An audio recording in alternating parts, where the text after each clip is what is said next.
Parlons. Design. Parlons. Design. Design. Parlons. Salut, c'est Romain, bienvenue dans un nouvel épisode du podcast Parlons Design, le dernier épisode de la saison 2 du podcast Parlons Design, mais ne vous inquiétez pas, après 2 semaines de pause, ça va revenir pour une 3e saison, et donc pour ce dernier épisode, j'ai décidé de vous parler d'un personnage iconique du design d'expérience utilisateur, de Donald Norman. On va découvrir ensemble dans cet épisode qui il est, quelle est un petit peu son histoire. On va également parcourir l'idée d'affordance perceptible qu'il a plus ou moins créé et en tout cas énormément popularisé, sur laquelle il a beaucoup travaillé. Et enfin, à la fin de ce podcast, on va étudier l'article qu'il a fait vraiment exploser, qu'il a vraiment fait connaître. On va étudier un petit peu comment il a fait, on va en parler pour pouvoir tout simplement s'en inspirer dans le prochain article que tu peux avoir envie d'écrire. Donc on est parti tout de suite pour la vie de Donald Norman, qui est né le 25 décembre 1935, il a aujourd'hui 83 ans et il est américain, voilà, il est né aux États-Unis. On peut dire qu'il a eu du moins plusieurs vies, au moins 2 vies. Une première plutôt dans une carrière d'universitaire. En 1957, il a obtenu sa licence en ingénierie électrique et informatique à la célèbre université du MIT. Et puis il a continué encore en 1962, il a obtenu son doctorat en psychologie mathématique à l'université de Pennsylvanie. Puis suite à ça, il est devenu maître de conférence et il avait un partenariat avec le Centre des études cognitives d'Harvard. Voilà, il a vraiment développé cette activité universitaire. Voilà, après le doctorat, c'est assez classique quand même de devenir maître de conférence, mais il est devenu directement quelques années après, donc très rapidement. Et par la suite, il est devenu professeur de sciences cognitives à l'Université de Californie San Diego, où il a fondé l'Institut des sciences cognitives, donc de l'Université de Californie San Diego. Ça c'était la première partie de sa vie universitaire, et c'est ensuite qu'il s'est lancé dans l'ingénierie cognitive, avec un principal article qui a un peu déclenché cette carrière, qui s'intitulait, une fois traduit en français, « La vérité sur le système Unix, son interface utilisateur est horrible ». Un article publié en 1981, donc il avait déjà 45 ans. Et qu'on va étudier en fin de ce podcast. Unix, c'est un système d'exploitation, qui était un système d'exploitation, tout simplement. Et donc, il en faisait une critique en proposant des concepts, des idées basées sur le design centré humain. C'est à partir de ce moment-là qu'il a vraiment développé son concept de design centré sur l'humain, qui aujourd'hui est extrêmement populaire, avec tout le terme d'UX design qui est employé un peu à tout va. Donc suite à ça, en 1993, il est devenu architecte d'expérience utilisateur chez Apple, chez qui il a obtenu le titre d'Apple Fellow, qui est un titre honorifique qui est remis à certains employés pour leur contribution particulièrement intéressante. Voilà, les employés qui ont apporté beaucoup de choses positives à la société deviennent Apple Fellow, qui est un titre honorifique vraiment relativement rare. Et par la suite, il est devenu pendant 2 ans vice-président d'Apple. Donc on peut voir tout de suite en lien entre ce personnage, Donald Norman, qui a développé le concept de design centré sur l'humain, sur l'utilisateur, et la qualité reconnue des produits d'Apple globalement, il y a eu des erreurs bien sûr, mais sur la qualité justement du design d'une bonne expérience. Ensuite, il a passé 2 ans chez HP, et puis en 98, il a fondé le Norman Nielsen Group, un groupement très important dans le domaine de l'expérience utilisateur aujourd'hui. Je vous en parle régulièrement dans les podcasts, car il publie de manière régulière des études d'expérience utilisateur, d'usabilité, sur divers sujets qui sont très approfondis, très complètes et très intéressantes. En plus de ça, il est écrivain, il a écrit 18 livres qui ont été traduits en 24 langues, dont le plus connu, Design of Everyday Things, que je vous recommande vraiment vivement. C'était un des premiers livres de design que j'ai lu, et c'est vraiment passionnant. Ça se base sur le concept d'affordance perceptible qu'on va étudier, pareil, à la fin de ce podcast. On y arrive d'ailleurs très vite. En plus de ça, il a écrit de nombreux articles, il est toujours conférencier, il participe à de nombreux comités dans diverses universités à travers le monde. Il est également toujours aujourd'hui professeur à l'université de Californie, si je ne me trompe pas. Donc voilà, il a vraiment plein d'activités différentes, mais toutes tournées autour du design, de l'expérience utilisateur et de tous les concepts en fait qu'il a développés au cours de sa vie. Et donc voilà, maintenant tu as un petit aperçu de la vie de Donald Norman. Donc on va, comme je te l'avais promis, développer l'idée d'affordance perceptible, car Donald Norman est un petit peu le père de l'idée de design d'expérience utilisateur avec ce concept d'affordance perceptible. Alors déjà, l'affordance tout court, c'est quoi ? C'est ce qu'un objet offre comme possibilité. Donc tout simplement les fonctions propres à l'objet. Ça, c'est un concept qui existait déjà avant Donald Norman, mais lui, ce qu'il a créé, c'est l'idée d'affordance perceptible. C'est tout simplement, l'affordance perceptible, c'est que ce qu'un objet ou une interface t'invite naturellement à faire. Pour donner des exemples un peu visuels, il y a l'exemple très classique de la porte. Une porte avec une poignée, tu vas avoir tendance à la tirer. Parce que naturellement, tu vois une poignée, tu vas l'attraper et tu vas le tirer vers toi. Alors qu'une porte avec un appui plat, tu vas avoir tendance à la pousser. Tout simplement, il n'y a rien qui te permettrait de la tirer vers toi, tu sais que c'est un objet qui bouge, qui peut faire un certain mouvement, donc tu vas avoir la tendance à la pousser. Ça, c'est l'affordance perceptible d'une porte. Une poignée, on va tirer, du plat, on va pousser. Ça va être pareil avec une tasse avec une anse. Naturellement, on va se servir de la anse pour le tenir dans sa main. Parce que c'est quelque chose qui nous paraît logique, soit par tout simplement logique humaine, ou soit par habitude. Par exemple, la poignée, c'est aussi une idée d'habitude. On sait qu'une poignée sur une porte, ça sert à l'ouvrir et à la tirer. Et pareil, on peut le déplacer, ce côté affordance perceptible sur le web. Un élément avec un hover, avec un effet de hover quand on passe la souris au-dessus, c'est généralement un élément cliquable, un élément avec lequel on peut interagir.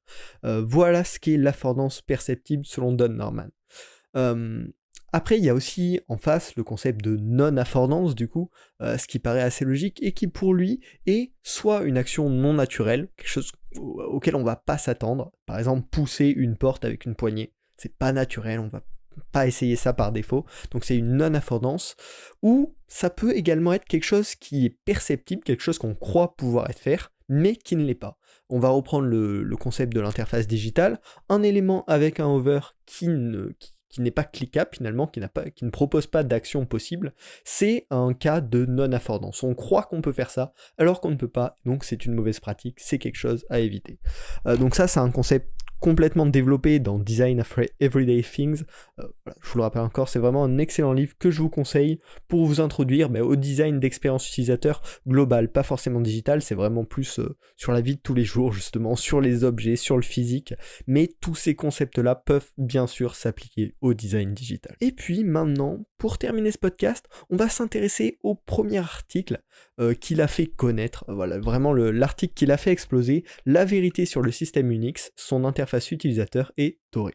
Donc comme tu l'as compris dans cet article, il critique le système d'exploitation Unix, et c'est un article qui est disponible en ligne aujourd'hui. Tu peux trouver plusieurs PDF, nickel, soit remise en page, soit avec la mise en page de l'époque, car ça avait été publié sous forme papier dans un magazine tech qui s'appelait Datamotion. C'est un article de 5 pages, et donc je l'ai lu, et on va le décrypter ensemble pour comprendre la raison du succès de cet article, en plus bien sûr du côté pertinent de cet article bien sûr, mais un peu le plan, quelles sont les différentes étapes qu'il parcourt dans son article qui en font un excellent article, en plus de la qualité du contenu.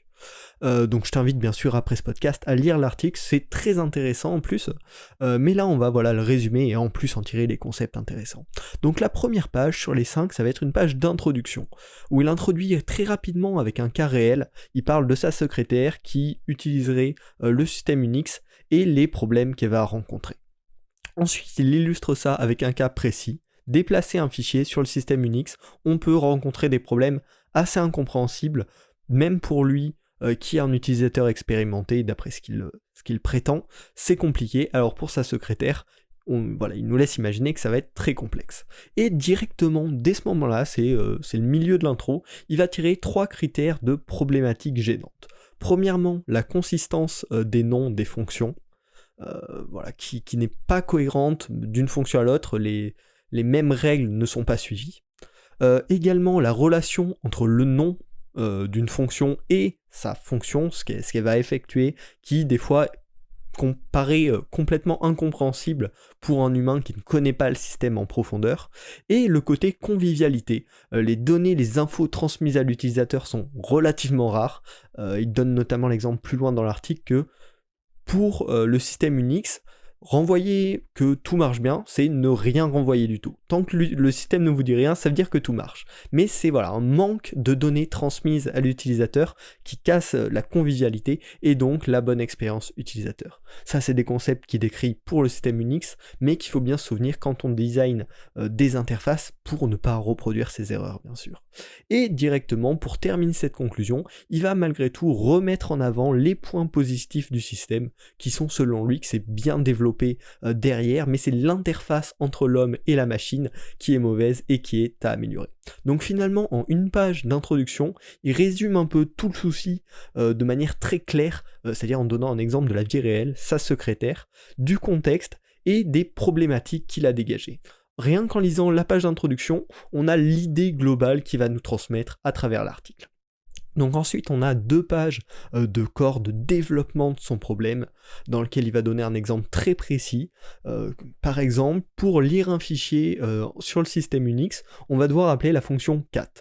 Donc cat en anglais c'est chat, ça n'a pas forcément, ça n'évoque aucun lien avec la lecture de l'article directement, et donc il va s'appuyer sur cet exemple précis pour démontrer l'incohérence. En réalité, cat c'est un outil bien plus puissant qui permet de gérer la lecture des fichiers, de l'édition, etc. d'après ce que j'ai compris dans cet article, mais on doit appeler cette fonction super puissante avec un nom qui ne semble avoir aucun rapport pour lire un simple fichier. Et donc là, il va préciser une solution extrêmement détaillée à ce problème. Pour lui, ce serait d'encapsuler différentes opérations précises avec des mots-clés différents, donc par exemple read pour lire un fichier qui encapsulerait l'utilisation de la fonction cat si c'est nécessaire, mais qui ne le montrerait pas à l'utilisateur. L'idée, c'est que si les termes sont plus clairs, ça va être plus simple pour l'utilisateur d'apprendre. On va pouvoir également sécuriser les opérations. En encapsulant la fonction lire, on va pouvoir ajouter des vérifications tout simplement pour éviter de faire des erreurs comme supprimer un fichier non voulu. Et ça va également pouvoir permettre pour chaque petite fonction encapsulée, pour chaque opération précise, de spécialiser l'affichage et donc d'améliorer la convivialité de l'interface. Et enfin, il va terminer ces 2 pages de développement avec la compréhension technique profonde du résultat actuel Unix. Pourquoi Unix est aujourd'hui pour ça de manière technique? Il va vraiment le chercher en profondeur à travers plusieurs exemples pour comprendre et pas juste dire ça pourrait être mieux comme ça, mais comprendre pourquoi actuellement c'est fait comme ça et pourquoi on pourrait passer à son système à lui.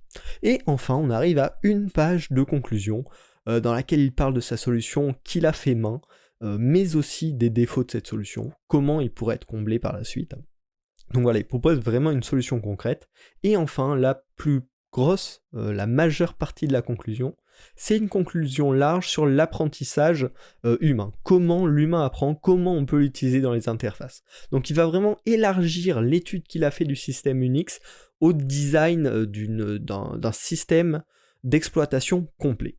Et donc on va en tirer les 3 points, on va les tirer ensemble, tant qu'à faire, autant que je vous partage cette connaissance si vous n'allez pas jusqu'à lire l'article. Le premier, c'est que l'utilisateur a un besoin de consistance afin de se reconnaître dans l'interface avec le système. Il a le besoin d'un modèle mental simple et cohérent, c'est-à-dire il n'a pas besoin de connaître toute la technologie derrière, savoir que c'est le programme cat qui est utilisé pour lire un fichier, l'utilisateur n'en a absolument pas besoin, lui il veut uniquement lire le fichier, et donc il faut lui proposer un modèle mental simple et cohérent. Et enfin, le troisième, c'est le besoin d'infos contextuelles. Il ne faut pas compter sur la mémoire de l'utilisateur, mais il faut lui donner les bonnes informations au bon moment pour lui communiquer également l'état de l'interface.